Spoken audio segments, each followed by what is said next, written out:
Je voudrais faire une autre remarque d'actualité, puisqu'on parle de sujets particulièrement délicats ce soir.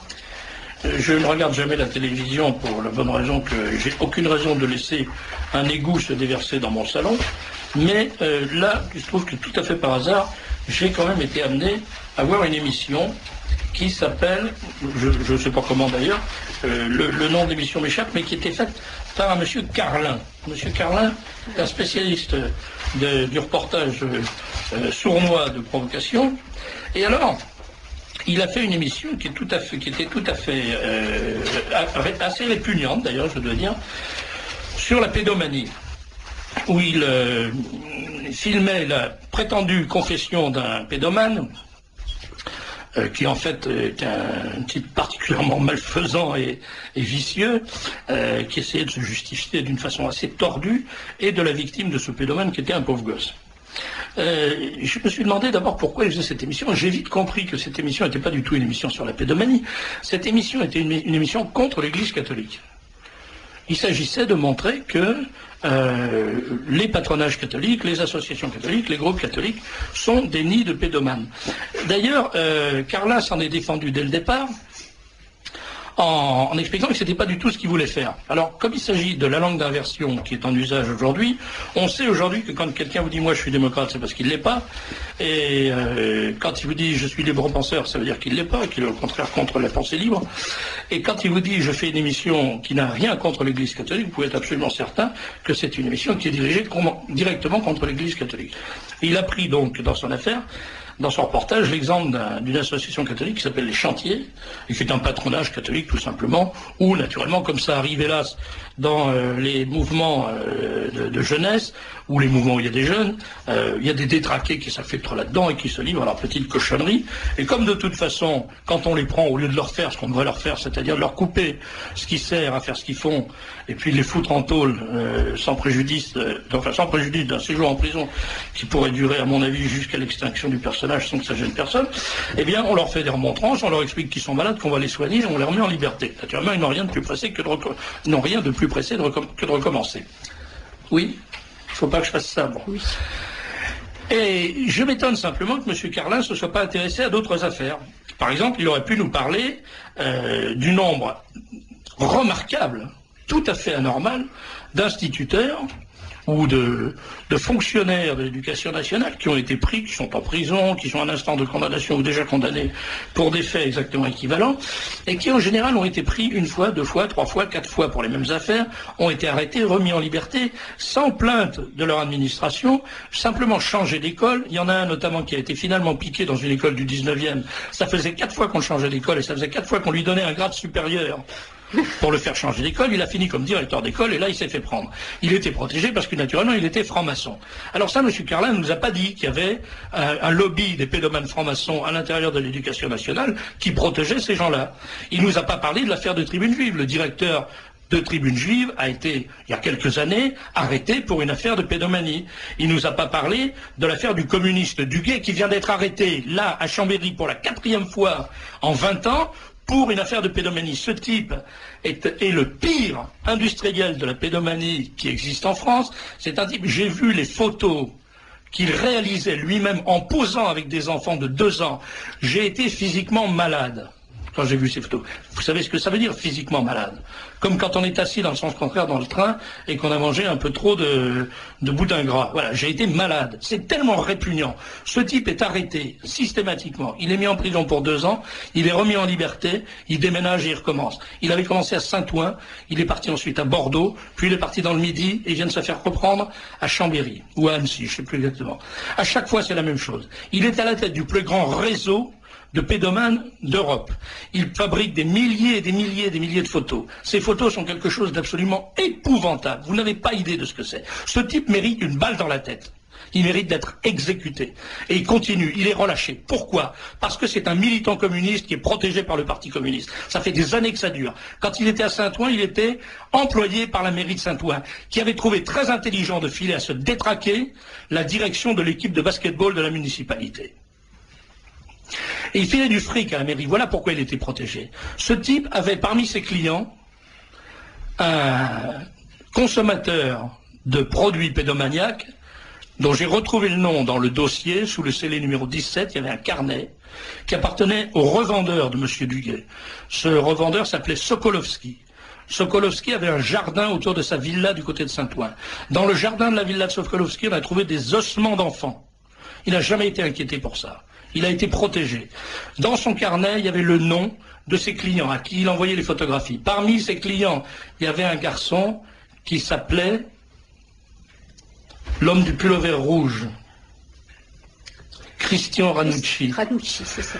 Ranucci, dont on nous a dit qu'il avait été victime d'une erreur judiciaire qui a été décapité, et dont on nous a dit qu'il avait été victime d'une erreur judiciaire qui n'était pas l'assassin de la petite Dolores Rambla. Il était évidemment l'assassin de la petite Dolores Rambla. Et la meilleure preuve, c'est qu'il a retrouvé lui-même le couteau qu'il avait caché après l'avoir assassiné. Mais la preuve qui est définitive, non pas la preuve définitive, mais la preuve corroborante, c'est que son nom figurait comme client du réseau Duguay dans le carnet de Sokolovski. Son nom et son adresse à Marseille. Donc c'était un consommateur de photographies pédomaniaque. Le réseau de la pédomanie en France est une des choses les plus abjectes qui existent. C'est une des choses les plus puissantes. Ils ont des protections partout.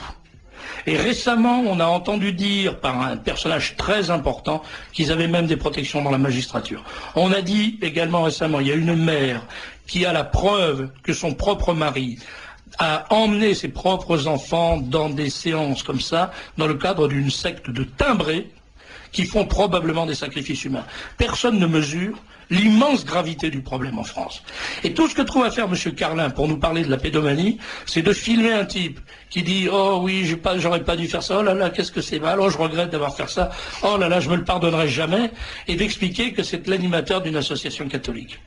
Voilà comment ça marche, la désinformation par l'intermédiaire des médias en France. J'ajoute une chose, c'est que toute la presse, absolument toute la presse, a célébré les mérites de ce reportage, qui est une merde absolue, parce que c'est un scandale de faire ce qu'il a fait, c'est-à-dire de montrer, sous prétexte de montrer de l'image brute, de faire la manipulation au 3e degré. Parce que l'image brute n'existe pas, il faut savoir ça. Quand on choisit une image brute, on montre ce qu'on choisit de montrer. Et donc on ne montre pas ce qu'on veut cacher. C'est la pire façon de mentir.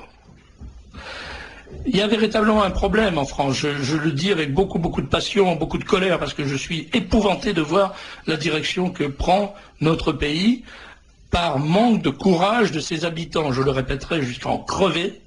Si nous ne nous dressons pas pour combattre cette abjection, cette cochonnerie, cette saleté, cette lâcheté, nous allons en crever. Nous n'allons pas crever l'ennemi, c'est pas l'ennemi qui nous tuera. Celui qui nous tuera, c'est nous-mêmes. Nous allons crever de notre lâcheté et de notre incapacité à affronter la vérité telle qu'elle se présente. On en a des exemples multiples. Aujourd'hui, on ne peut plus dire la vérité. C'est une chose interdite. Il y a des gens qui disent la vérité et qui, pour ça, sont victimes de provocations qui les empêchent de parler, par exemple, au micro des radios ou d'écrire dans les journaux. Véritablement, si nous acceptons ça, nous allons mourir de nous-mêmes. Voilà ce que je voulais dire à propos de cette affaire. Et j'ajoute, toujours à propos de l'affaire quand même de la pédomanie, je parlais du lobby des supporters des pédomanes. Voilà ce qu'on lit dans le terrorisme intellectuel, le livre de monsieur qui vient de sortir. Sévilla, pardon. Le terrorisme intellectuel, merci monsieur Plancard. Le terrorisme intellectuel de 45 à nos jours. On lit ça. Écoutez, si vous y a des enfants au micro, je vous demande d'écarter les enfants parce qu'il y a un mot extrêmement grossier dans ce que je vais lire, mais je suis obligé de le lire puisque je l'ai sous les yeux, c'est dans le livre, page 92. En 1970, le topless apparaît sur les plages de Saint-Tropez. Six Sex and Son chante Serge Gainsbourg. En 71 est créé le Front homosexuel d'action révolutionnaire. Deux points, ouvrez les guillemets. Nous nous sommes fait enculer par les Arabes, nous en sommes fiers et nous recommencerons. Point, fermez les guillemets. C'est paru dans Tout, avril 71. En 1975, les mineurs US accèdent librement aux contraceptifs désormais remboursés par la sécurité sociale. En 77, 3 inculpés pour attentat à la pudeur sans violence sur des mineurs de 15 ans se retrouvent depuis 3 ans en préventive. Ils reçoivent le soutien de Jean-Louis Bory, Patrice Chéreau, Guy Hockenheim, Bernard Kouchner, Jacques Lang, Gabriel Matzneff et Philippe Solers. Deux points, ouvrez les guillemets, 3 ans de prison pour des caresses et un baiser, ça suffit. Publication dans Le Monde du 26 janvier 77. Paraît ensuite un manifeste réclamant la dépénalisation des relations sexuelles avec les mineurs. Le texte est signé par Louis Althusser. Ils y sont tous, c'est pas la peine de vous faire d'illusions. Tous. Althusser, fou furieux, qui finira par assassiner sa femme. Louis Althusser, Roland Barthès, Simone de Beauvoir, lesbienne tordue, avec son mari, l'agité du bocal, Sartre, qui avait signé également. Jean-Louis Bory, homosexuel notoire, Patrice Chéreau, Jacques Derrida, qui aujourd'hui donne des leçons d'antiracisme à longueur de journée dans le monde, Françoise Dolto, alors vous voyez à qui vous confiez vos enfants, Patrice Chéreau, je l'ai dit, Gabriel Maznev, Jean-Paul Sartre et Philippe Sollaire. Philippe Sollaire, la lumière de l'intellectualisme français actuel. Voilà comment se met en route, comment se met en place un système de viol des consciences et de normalisation des pires abjections, avec le secours des intellectuels. Comment voulez-vous qu'on résiste à ça si on ne se mobilise pas? Et comment voulez-vous qu'on ne devienne pas fou furieux de rage en face de la complicité des élites de ce pays, élites politiques et intellectuelles, avec la pire racaille qui soit? Voilà. Alors évidemment, un auditeur me dit, n'oubliez pas de parler de... je sais plus, moi, c'est lequel? C'est Fon qui est pédomane, oui. Et c'est Val qui est son copain. Oui. C'est pas le contraire. Non. C'est Fon, tout est dans tout et réciproquement.